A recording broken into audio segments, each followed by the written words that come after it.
Olá, gente, tudo bem? Então, vamos começar mais uma aula de redação do cursinho Paralelos. Então, acredito que seja a penúltima aula minha desse ano de aula de redação, né?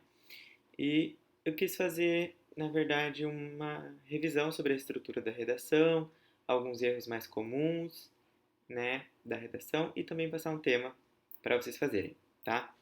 Porque eu acredito que, assim, ao longo do ano, tanto eu como os outros dois professores, né, a professora e o outro professor, também assim englobaram praticamente todas as questões que tem sobre a estrutura da redação, detalhamento, recursos coesivos, argumentativos, tudo isso, né?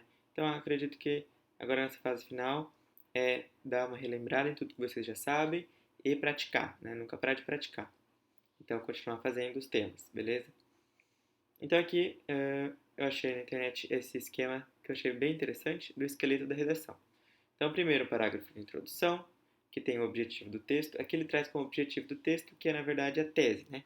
Mesma coisa da tese, né? Que é o que? A sua opinião. Então, o que eu acho sobre o tema. Beleza.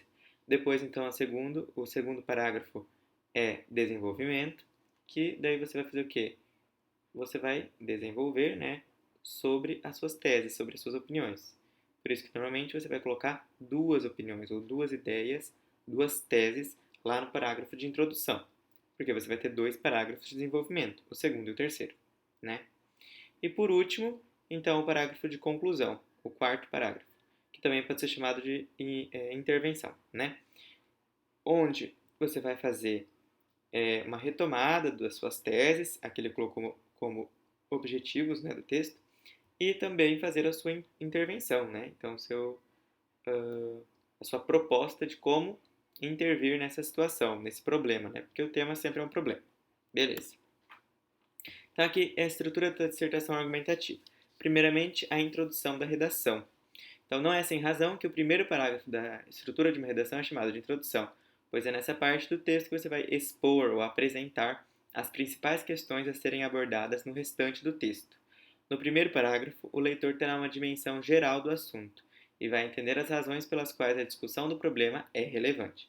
Então, eu sempre digo que é óbvio que o seu corretor, né, o corretor do seu texto, os dois corretores, na verdade, eles sabem qual é o tema, porque eles estão corrigindo sei lá quantas dezenas de redações só naquele dia, né? Todas as redações sobre o mesmo tema. Então é óbvio que eles sabem sobre qual é o tema. Porém, a gente tem que fingir, a gente que escreve redação para eles corrigirem, temos que fingir que ele não sabe, né? Porque a gente precisa apresentar esse tema como se a pessoa que estivesse lendo ele não fizesse a mínima ideia de qual tema será discutido ao longo desse texto, certo? Então, sempre lembrar disso. E nessa hora que você deve envolver o leitor e ser criativo bastante para instigá-lo, né? O que é instigar? Então, levar, provocar, né? A continuar a leitura. Uma boa forma de fazer isso é relacionar o tema a aspectos pessoais e ou sociais. Então, eu tirei aqui do blog do Enem esse texto. Essa coisa de aspectos pessoais é complicado. Por quê? É óbvio que você vai colocar a sua opinião. E é óbvio que cada pessoa tem um marco de texto, né? Eu lembro até que professoras de redação minha do ensino médio e do ensino fundamental falavam: quando eu leio o seu texto, eu sei que é seu, porque tem alguns marcos, algumas palavras que você sempre usa, sabe? Todo mundo tem isso. É comum, é normal. Porém, você não pode também falar assim: ah, tem que pôr aspectos pessoais, então eu vou lá e vou colocar assim: ah, eu acho isso, isso e isso. Né? Minha mãe falava isso, isso e isso. Meu pai falava, entendeu? Não é assim, porque você não pode falar da sua vida pessoal. Porém, é claro que vai ter aspectos pessoais ali. Até porque o texto inteiro é a sua opinião sobre aquele tema de uma forma impessoal, né? Porque você não pode usar eu, você não pode usar minha opinião, você não pode usar isso, né? Lembrando disso. Mas é óbvio que é a sua opinião, sim, beleza? Né? Com a sua vivência, com a sua experiência de vida, tudo isso. Mas sempre tomando cuidado para não usar palavras como em minha opinião, né? Ou no meu ver, ou para mim. Não pode usar esse tipo de palavra, tá? Esse tipo de termo. Então, mostre como essa questão pode afetar a vida do leitor ou como ele está relacionado a ela, né? Então, mostrar a relevância desse tema. Isso tudo na introdução, né? Que a gente está falando. Para que você consiga fazer isso, você pode dividir a sua introdução em 3 partes. Então, eu não lembro se fui eu ou algum outro professor que teve uma aula só sobre introdução. Eu acho que eu fiz uma só sobre introdução, lá no início do ano, né, no início do nosso cursinho. Então, vamos só repassar aqui rapidinho. Então, primeiro, contextualização. Então, uma coisa mais geral sobre o tema, né? Então, assim, por exemplo, o último tema lá do Enem foi o estigma relacionado às doenças mentais na sociedade brasileira. E aqui vai ter, aqui, ó, já vou passar aqui pro exemplo. Então, olha meu primeiro período aqui. Essa é a minha redação, tá? Em 1808, a família real portuguesa veio para o Brasil sob o comando do príncipe regente Dom João VI, que governava no lugar de sua mãe, Dona Maria I, conhecida como a Louca, uma vez que ela não tinha as faculdades mentais necessárias para reger um país. Então, esse foi o meu primeiro período. Tem totalmente a ver com o tema? Não. Por exemplo, eu nem falei sobre o estigma associado às doenças mentais. Entende? Mas tem sim um pouco a ver com o tema. Por isso que eu digo, é uma contextualização, certo? É só para começar a falar sobre alguma coisa a ver com aquele tema, entendeu? Então aqui pode ser um fato histórico, aqui pode ser uma citação de um filósofo, de um sociólogo, pode ser um filme que você vai citar, numa série, um livro, então qualquer coisa que tenha a ver, né? Uma contextualização, uma experiência de vida, assim, experiência não, né? Que você tenha na sua experiência de vida um dado estatístico que você lembre, alguma coisa do tipo, tá? Lembrando que não pode colocar uma coisa da sua vida. Ah, lá em 2003 eu fiz. Não, não pode, né, gente? Então, isso é a contextualização que a gente falou aqui, primeiro período. Aí, o segundo período, o tema. Então, como assim o tema? Então, você fez essa contextualização. Agora, você tem que ligar essa contextualização ali do primeiro período com o tema, né? Então, fazer essa correlação e apresentar literalmente qual é o tema. Utilizando as mesmas palavras do tema, né, que está lá? Talvez sim, talvez não. Eu acho que não tem muito problema, mas tentem sempre usar mais sinônimos, né, para não ficar copiadinho certinho. Então, olha aqui como eu coloquei meu segundo período. Por analogia, estou fazendo essa analogia, revela-se que o legado histórico brasileiro, relacionado às doenças mentais, deixou estigmas na sociedade. Então, eu usei a palavra estigma, né, que está no tema. Já relacionei com a sociedade brasileira, que eu falei que é no legado histórico brasileiro. E, enfim, falei das doenças mentais. Doenças mentais também citei. Viram? Só que não pode copiar certinho igual tá no tema, porque fica muito assim, nossa, ele copiou igual, né? Enfim, deixou estigmas na sociedade, os quais se transformaram em graves problemas de saúde pública. Então, o que eu fiz nesse segundo período? Falei que tem uma analogia ali com aquela contextualização histórica que eu fiz, e falei qual é o tema, literalmente. Então, apresentação do tema, beleza? E a terceira e última frase, ou o terceiro e último período, é a tese em si, né? Na verdade, eu sempre coloco duas teses e eu sempre aconselho a fazerem o mesmo para ficar mais claro e mais coeso e coerente também o resto do texto, né? Porque tem 2 parágrafos de desenvolvimento, então se você tem 2 ideias, 2 teses, fica mais fácil de você não se perder. Então aqui, ó, dessa forma, destaca-se que a negligência estatal, então minha primeira tese é a negligência estatal. Então o Estado está sendo negligente, não está cumprindo o seu papel. Essa é a minha primeira tese, certo? E o apedeutismo da população. O que é apedeutismo?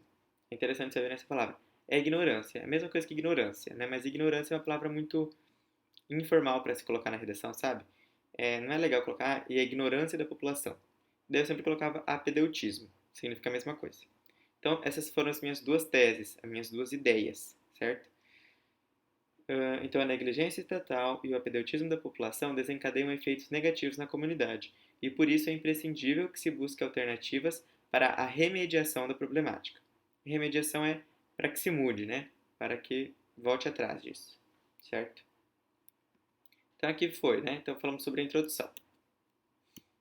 Agora, vamos falar um pouco sobre o desenvolvimento.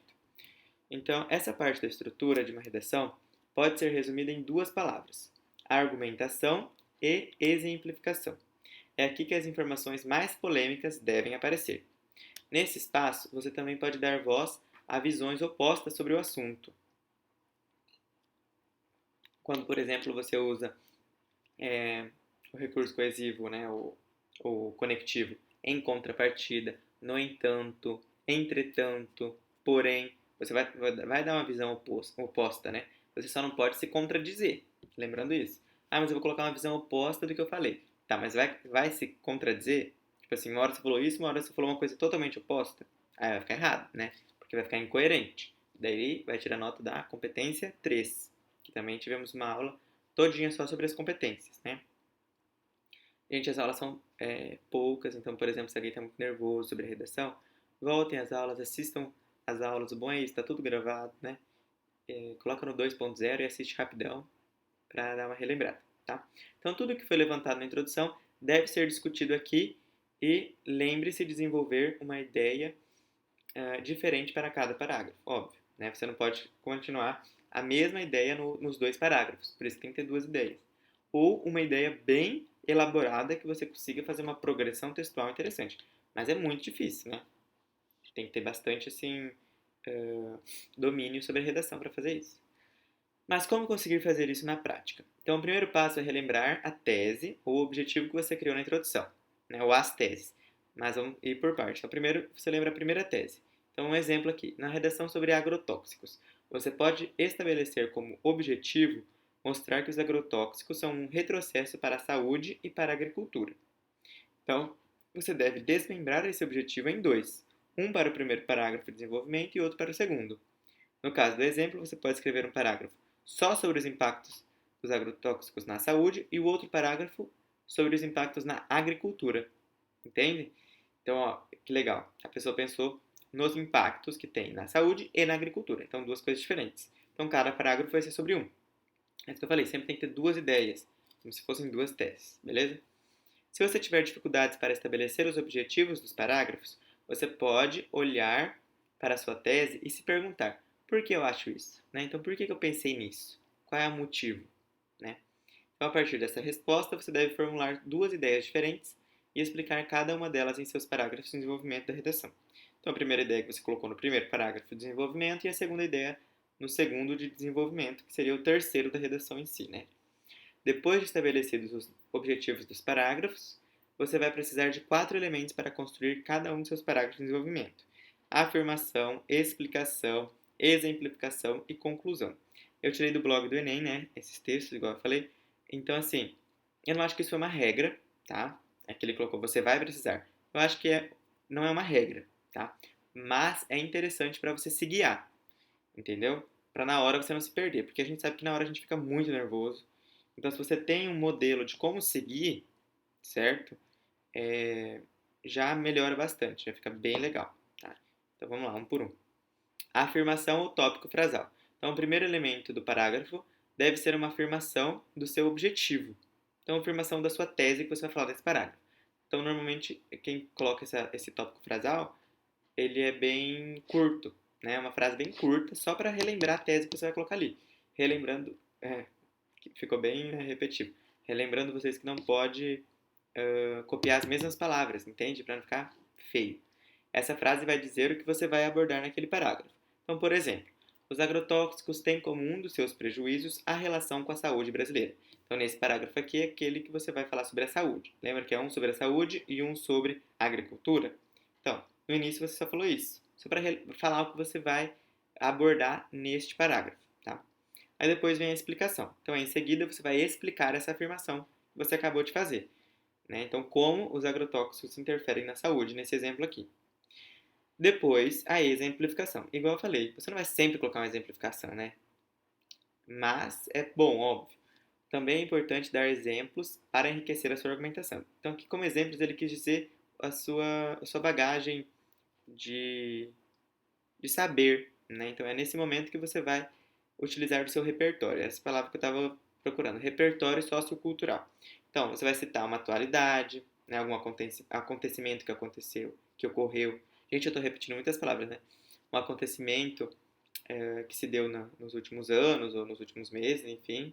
Um livro, né? Não necessariamente um livro que você leu, né? A gente acha que às vezes vai citar só aquele livro que você leu. Vamos supor que você viu uma resenha ou um resumo de um livro, você sabe sobre o que ele se trata. Então você pode citá-lo, né? Até porque não tem como a pessoa saber se você leu ou não o livro, certo? Então eu sempre fazia isso. Eu via quais livros que muita gente falava sobre, que era interessante. Eu ia lá, se não dava tempo de eu ler todo o livro, ou enfim, não dá tempo da gente ler um monte de livro, eu sei, porque tem muita matéria para estudar, muito conteúdo. Então você vai lá, lê alguns resumos na internet, vê vídeos no YouTube sobre aquele livro, para você entender do que ele se trata, e já está ótimo, né? Então, um filme é bem mais rápido, então assim, você assiste o filme e você sabe sobre o que ele, né, se trata. E é interessante anotar. Então, os principais filmes, os principais livros, anota tudo para você, 2, 3 dias antes da ir dar uma lida, né, para ficar mais firme na cabeça.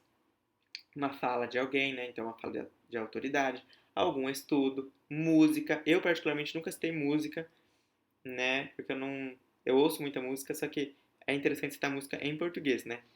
E eu não escuto tantas músicas em português, então eu nunca lembrava para citar. Só que às vezes você, que está assistindo aí, né, ouve bastante música em português, sabe bastante música que tem a ver com aquele tema que aconteceu, que deu na redação. Então cite uma música, é interessante. Eu acho muito legal quem consegue citar música, tá? Então isso aqui é no desenvolvimento. Depois, então, a conclusão. Então, por fim, é importante concluir o parágrafo e mostrar como a explicação e os exemplos fizeram você encontrar o seu objetivo. No nosso exemplo, a conclusão deveria mostrar como a explicação e os exemplos mostraram que agrotóxicos fazem mal à saúde. Né? Então, não estou falando do parágrafo de conclusão, estou falando de um período ali no final do desenvolvimento para concluir a ideia do seu texto. Entendeu? Então, aqui nesse sentido que a gente está falando dos agrotóxicos, né? Você vai falar, explicar que realmente os agrotóxicos fazem mal sim à saúde, beleza? Então aqui eu trouxe um parágrafo de desenvolvimento meu só, pra gente não ler dois, não ficar muito grande. Eu acredito que eu já trouxe até essa redação minha em uma outra aula, lá no início desse ano, tá? Mas só pra gente ver mais ou menos como ficou. Então, em primeiro plano, vale ressaltar que o artigo 6º da Constituição Federal de 1988 discorre acerca dos direitos sociais. Entre eles está a saúde de qualidade a todos os cidadãos. Então, lembra que eu falei sobre negligência estatal? Então, eu não fiz realmente um tópico frasal aqui bem certinho, né? Porque lembra que a minha primeira tese era negligência estatal. Então, eu não citei realmente negligência estatal. Mas o que eu comecei falando? Que está na Constituição que a saúde é um direito, né, de todos os cidadãos. Certo? Então, o que eu falei? Saúde é um direito de todos e é dever do Estado. Tá? Em contrapartida, é nítido que tal prerrogativa não é cumprida pelo Estado. Ó, ficou um período bem curto. Inclusive, eu fiz aqui 4 períodos nesse parágrafo, né? Como prova, constata-se que, segundo a Organização Mundial da Saúde, em 2017, aproximadamente 6% da população brasileira tem depressão, uma das enfermidades mais preocupantes da atualidade, considerando que ocasiona milhares de suicídios por ano. Agora não está com acento aqui, né? Suicídios tem acento. Por conseguinte, pode-se inferir que o termo cidadania de papel, cunhado pelo jornalista Dimenstein, é cabível nesta situação, já que os indivíduos possuem direitos na teoria, mas não usufruem deles na prática, né? Aqui eu escrevi rapidão, ficou faltando o S. Então aqui é um exemplo de desenvolvimento, tá? Igual eu falei, não precisa ser realmente dessas 4 maneiras que eu coloquei aqui, que eu peguei lá do site do blog do Enem, né? Mas é uma maneira de você se guiar, ainda mais se você se perder, porque tem gente que fica muito, muito nervosa na hora, né? Conclusão. Então, se a palavra-chave do desenvolvimento é argumentação, no último parágrafo, o termo que você deve ter em mente é solução. A palavra do último parágrafo é solução ou intervenção, né? Você levantou uma determinada questão ao longo do texto, certo? A conclusão é o momento de apresentar as possíveis saídas para o problema por meio da proposta de intervenção, e assim finalizar a estrutura da redação de forma completa. O seu parágrafo de conclusão divide-se em 3 partes: uso de conectivo de conclusão, retomada do objetivo, aqui o objetivo é a tese, né, gente? Então, retomada da tese, e a proposta de intervenção em si, né? Então, primeiro, conectivo para a conclusão. Você deve lembrar que o parágrafo de conclusão sempre deve iniciar com um conectivo. Você pode usar, portanto, desta forma, em síntese, eu gostava de usar, em suma, S-U-M-A mesmo, suma, destarte, que foi o que eu usei, cadê? Aqui, ó, desse jeito aqui, destarte, que significa a mesma coisa que dessa forma. Enfim, tem vários conectivos, né? E, então, lembrando que o uso de conectivos sempre ajuda a manter a coesão e coerência do seu texto. Não é só aqui que deve usar conectivos, né? No texto inteiro. E a retomada do objetivo ou da tese. Então, retomar as teses, né? Tanto que você estabeleceu na introdução quanto aquelas do desenvolvimento. E por último, então, e mais importante desse parágrafo, que não pode faltar de jeito nenhum, às vezes se você não retoma a tese e tal, não tem tanto problema. É bom retomar, mas não tem tanto problema. Agora, se você não colocar proposta de intervenção, aí já acabou, tá? A competência 5, né? Porque a competência 5 é só sobre esse parágrafo. Então, por fim, você deve escrever uma proposta de intervenção. Essa é uma das partes mais importantes do texto, porque só essa proposta de intervenção já vale 200 pontos na sua nota, que é a competência 5, lembrando disso. Os corretores da redação não esperam que durante o tempo da prova você encontre uma solução para o problema tematizado. Óbvio, né, gente? Porque literalmente milhões de pessoas vão colocar um monte de intervenções que vão se repetir milhares de vezes. Isso é normal, né? Quem é a gente para realmente solucionar aquele problema? Se aquele problema está sendo colocado ali, ele é um problema muito grande, né? De uma dimensão muito grande e que nem o Estado, nem o governo consegue solucionar. Então a gente vai dar ideias, né? Não precisa ficar pensando, meu Deus, eu vou solucionar tudo isso. Não é assim. Eles somente esperam que você exponha alguma ação que ajude no enfrentamento do problema. Não precisa ser nada inédito, né?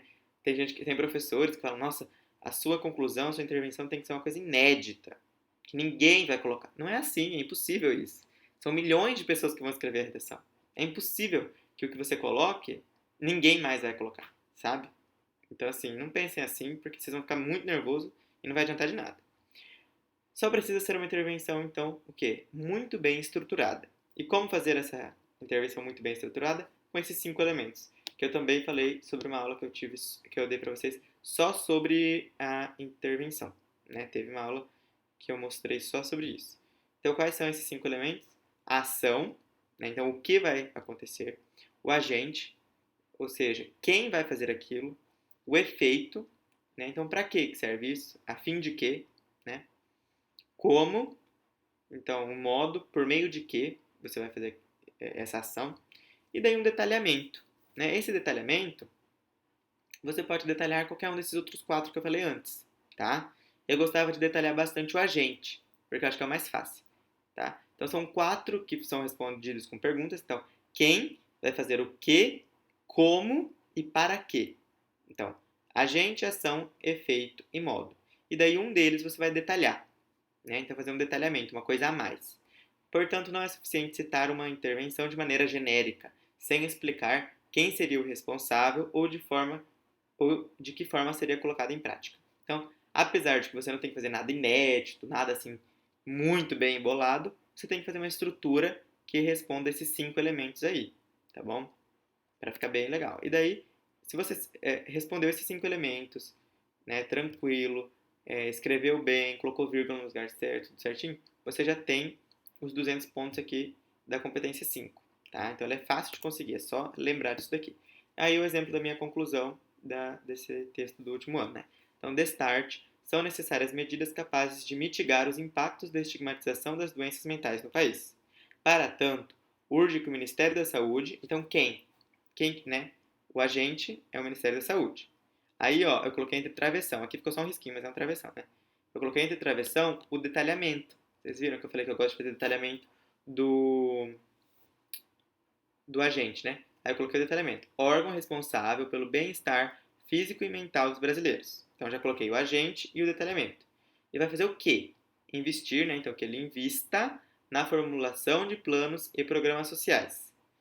Então esse é o quê? É a ação, certo? Então já foi o agente, o detalhamento e a ação. 3.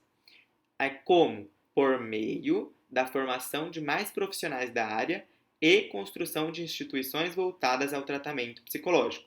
Então esse aqui foi o modo. E, no final, para completar os 5 elementos, a finalidade. Né? Então, para quê? O efeito. Então, a fim de democratizar o acesso do povo a centros especializados. Então, isso aqui, gente, pode ser coringa. Tá? Ó, então, você começa com agente, você detalha esse agente, você coloca o que ele vai fazer, ou seja, a ação. Aí você coloca por meio de, ou por meio da, coloca o modo, então. Depois você coloca a fim de, ou para que, ou com finalidade de, alguma coisa assim, que vai falar a finalidade, né? O efeito, certo? E acabou. Foram os 5 elementos, não foram? Esses 5 aqui eu usei para a minha primeira tese, que era a negligência estatal. Lembra? Aí agora a minha segunda tese, que tem a ver com o apedeutismo da população, ou seja, a ignorância da população, eu coloquei outra proposta. Não é necessário você colocar 2 propostas. Tá? Eu sempre gostei de colocar para ficar mais certinho. Só que tem gente que consegue tirar 1000 com uma proposta só. Bem estruturada, né? Com certeza. Ademais, é a mesma coisa que é importante, né? Que campanhas midiáticas, então campanhas midiáticas, façam o quê? Propaguem com mais intensidade informações do âmbito comentado. Como? Mediante a inserção do assunto em seriados interativos. Aí aqui um detalhamento, que chamem mais a atenção dos telespectadores e os sensibilizem. Entenderam? Aqui eu coloquei o detalhamento no meio, né? Porque eu coloquei, ó, mediante a inserção do assunto em seriados interativos. Aí eu coloquei mais alguma coisa. Que chamem mais a atenção dos telespectadores e os sensibilizem. E ainda faltou o efeito. Ainda coloquei o efeito em outro período, né? Como efeito, a saúde mental dos brasileiros tornar-se-á um dos pilares do desenvolvimento da sociedade brasileira. Beleza? Então, sempre lembrando, se você colocar esses 5 elementos no parágrafo de conclusão, né, de intervenção, você vai conseguir os 200 na competência 5, tá? Aqui, eu vou falar bem por cima também, lá no blog do Enem, se vocês quiserem procurar lá depois, né? Fuja dos erros mais comuns aqui. Eu vou mandar depois, é só clicar em cima, eu vou mandar no grupo do WhatsApp. Porque daí lá eles falam certinho sobre cada um desses, mas eu achei legal trazer só pra vocês, só pra dar uma faladinha por cima, tá? Então, primeiro, fuga do tema, né? Fuga ao tema. Então, se você não prestar atenção, você pode fugir ao tema. Por exemplo, esse último tema, né, do Enem 2020, ele falava sobre fuga, sobre os estigmas relacionados às doenças mentais na sociedade brasileira. Ele não falava só sobre doenças mentais. Então, quem não ouviu que falava sobre o estigma relacionado, fugiu ao tema, certo? Porque você tem que atender ao tema como um todo, não só uma parte, tá? Ambiguidade. Então, a forma como você escreve as frases, como você coloca os pronomes, pode causar ambiguidade. A pessoa fica pensando, mas é isso ou isso? Então, sempre pense, enquanto você está escrevendo. Quem vai ler isso daqui? Entendeu o que eu quis dizer? Não, ficou meio ambíguo. Então, muda. Coloque de uma forma que não tenha ambiguidade, tá bom? 3. Evite períodos muito longos. Então, onde tem períodos mais longos? Nos parágrafos de desenvolvimento. Porque você está colocando explicações, você está colocando citações, filmes, blá blá blá. Então, vai ter normalmente períodos mais longos, é normal, tá? Mas não pode ser muito longo também, beleza? 4. Generalização e terceirização de problemas. Então, isso mais na intervenção, você generalizar. Por exemplo, em vez de você colocar, aqui eu coloquei Ministério da Saúde, tá vendo? Em vez de colocar Ministério da Saúde, eu coloco só governo. Que o governo faça isso, né? O governo tem muitos departamentos, muitos ministérios, né? Enfim, então é interessante que você coloque certinho, não generalize. O governo faça isso, entendeu? Enfim, esse tipo de coisa. 5. Primeira pessoa do singular e também primeira pessoa do plural não pode usar, né? Então, o eu e o nós. Então, não pode usar eu, nós, nosso, minha, meu, essas palavras assim, na minha opinião, no meu ver, tá? Não pode. 6. Gírias e expressões de oralidade. Então, no dia a dia a gente fala algumas palavras, por exemplo, acabei de falar a gente. É uma expressão de oralidade, né? Você não vai escrever a gente lá, entendeu? Essas coisas assim, cuidar porque, lembrando que a redação é formal. Então, você não pode colocar gírias e expressões de oralidade. 7. O uso incorreto das palavras mal e mal, né? Então com L e com U, sempre lembrando, para mim, é uma maneira que eu fiz para lembrar qual que é utilizar, é assim, mal com L é o contrário de bem. Então você fala, eu estou bem, se eu quero falar o contrário, eu estou mal, você vai colocar com L, tá? E o mal com U é o contrário de bom. Então, ele é muito bom. Você vai falar o contrário, ele é muito mal. Então, é com U, tá? Então, bem é o contrário de mal com L e bom é o contrário de mal com U. 8. Falta de progressão textual. Então, não saber a estrutura da redação, não saber sobre introdução, desenvolvimento e tudo isso, o que não vai acontecer com vocês, né? 9. Erros ortográficos. Aqui, lá tinha sobre esses 3 que mais acontecem, então eu trouxe. Então, conscientização com C no lugar do SC, né? Então, o certo é com SC. Pretensioso com C no lugar de com S, porque é o certo é com S. E compreensão, com compreensão com dois S, né? Não é com dois S, é com S só. Compreensão, tá? Não use palavras difíceis, né? Então, o que quer dizer isso? Às vezes você acha que sabe certinho aquela palavra, mas você não lembra nem direito como é que escreve ela, né? Então, não use palavras difíceis a não ser que você tenha certeza do que ela signifique e tenha certeza de como escrever essa palavra, tá? E por último, então, o uso incorreto do pronome relativo onde. Isso ainda acontece muito, tá? Então prestem atenção. O pronome relativo onde só serve para um lugar, para um local. Então, igreja, casa, né? Um local, tá? Então, você está falando de uma frase, na frase do Aristóteles, onde ele fala... Não, não pode, porque é uma frase, não é um local, né? Então, na frase do Aristóteles, na qual ele... Aí você continua, certo? Então, qual pronome relativo você vai usar no lugar do onde? Se não está falando de lugar, você não pode usar onde. Aí você vai usar que, na qual, no qual, em que, né? Dependendo de qual preposição. Então tem outros, beleza? Não pode usar o onde, tá errado. A não ser que ele esteja remetendo a um lugar. E agora vamos para o tema da semana. Então o tema dessa semana é a ameaça das queimadas aos biomas brasileiros. Texto 1. Queimadas. As queimadas são atividades realizadas tanto em áreas de florestas como em áreas de pastagens, ocorrendo para diversas finalidades, como limpeza da vegetação ou preparo do solo para agricultura e pecuária. Elas podem ser de dois tipos, natural e humano. Então existem queimadas naturais e queimadas humanas, né, causadas pelo humano. Então causadas pelo próprio meio ambiente ou pelos seres humanos, né?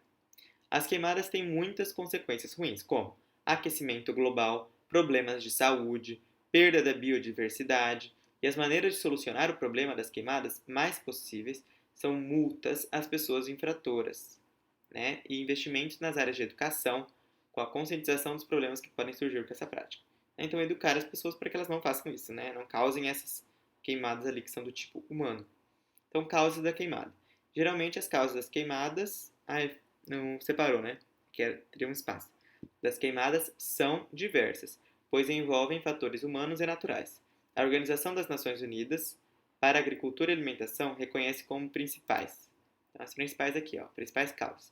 Então, raios, descargas elétricas podem promover incêndios diretos ou indiretos na natureza ou em áreas de pastagens. Depois, incendiários, então incêndios provocados por uma pessoa, em propriedades alheias, sem motivo específico, queimadas para limpeza, então geralmente promovida por agricultores e pecuaristas em áreas de pastagem ou de agricultura, para a renovação do solo e introdução de sais minerais liberados na prática. Então a queimada libera alguns sais minerais, ela não é totalmente ruim, só que ela precisa ser controlada, né? Esse incêndio pode atingir áreas florestais e sair do controle. É isso que eu falei. Tem que ter um controle, né? Não é sempre ruim a queimada, ela precisa ser controlada, que ela precisa atingir só o local onde, né, realmente vai utilizar. Não pode sair atingindo áreas florestais, áreas de preservação, certo? Fumantes. Incêndios originados por pessoas que fumam e descartam as bitucas de cigarro de forma incorreta. Fogos campestres, então provocados por pessoas que acampam, estão no campo desenvolvendo alguma atividade e fazem uma fogueira que pode alastrar-se, que sai do controle também. Operações florestais. Queimadas são causadas por trabalhadores que estão nas florestas que usam do fogo para alguma finalidade. Estrada de ferro. Queimadas promovidas direta ou indiretamente pelas atividades na estrada de ferro. E diversos. Então, incêndios que não se encaixam nos grupos anteriores, queimadas que ocorrem de forma rara ou incomum. Beleza? Texto 2. No ano da boiada, Brasil encerra 2020 com recorde de queimadas em uma década. O Brasil encerrou 2020 com o maior número de focos de queimadas em uma década, de acordo com os dados do Instituto Nacional de Pesquisa Espacial, INPE. Foram registrados 222.798 focos contra 197.632 em 2019, um aumento de 12,7%. Os números só ficam atrás do recorde de 2010, quando o país registrou cerca de 319 mil focos. Segundo a Assessoria de Políticas Públicas do Greenpeace Brasil, assessora, né? Não é assessoria, não. A assessora Luísa Lima, seja por inação ou por ações efetivas, tem uma política ambiental orientada para a destruição dos biomas. A gente não viu até o momento, e tudo indica que não vamos ver para o próximo ano, algum tipo de reversão dessa política orientada para desastres ambientais, afirmou em entrevista ao jornal Brasil Atual nesta segunda-feira, 4. Em 2019, desmatamentos e queimadas foram responsáveis por 72% das emissões do Brasil, segundo dados do Sistema de Estimativas de Emissão e Remoção de Gases do Efeito Estufa. Os números. Então, no Pantanal, que registrou 22.119 ocorrências, os focos de queimada cresceram cerca de 120% a mais do que no ano anterior. É muito, né? 120%. É o maior número de queimadas observadas no bioma desde o início da série histórica do INPE, em 1998. O bioma pantaneiro também foi o que registrou o maior aumento dos focos de queimada. Até novembro, mais de 40 mil quilômetros quadrados de vegetação havia sido devastado pelo fogo, o que representa 30% da área total do Pantanal. Então, 30% de toda a área do Pantanal foi devastada só em 2020. Olha que loucura. E por último, então, o texto 3 é uma imagem. Então, queimadas, né? Aí um pássaro fala para o outro: parece que finalmente as queimadas nessa área estão sob controle. Daí o outro responde: até porque não tem mais nada para ser queimado. Então, realmente, já foi tudo, certo? Então, acabou. Foi isso. Eu só quero mostrar uma coisa aqui. Isso aqui é do Lucas Felp, que tem aquele canal no YouTube. Ele colocou num dos vídeos dele esse modelo de redação. Se vocês quiserem, depois até peçam. Lá que eu mando o link, né? Ou olhem por aqui mesmo, né? Pausando. Não vou ler tudinho. Mas assim, ele colocou uma maneira de você começar. Ó. Então, começando falando sobre no filme, ou na série, ou no livro. Aí você vai falar, é retratado, aí você vai falar sobre o que é retratado. Ao longo dessa trama, ou nesse sentido, a narrativa revela. Aí você vai falar qual é o tema, certo? E, enfim, ó, em primeiro lugar, então com aqueles conectivos, é bem legal isso daqui, tá? Então, ó, eu vou passar mais devagar, se vocês quiserem printar ou olhar depois, né?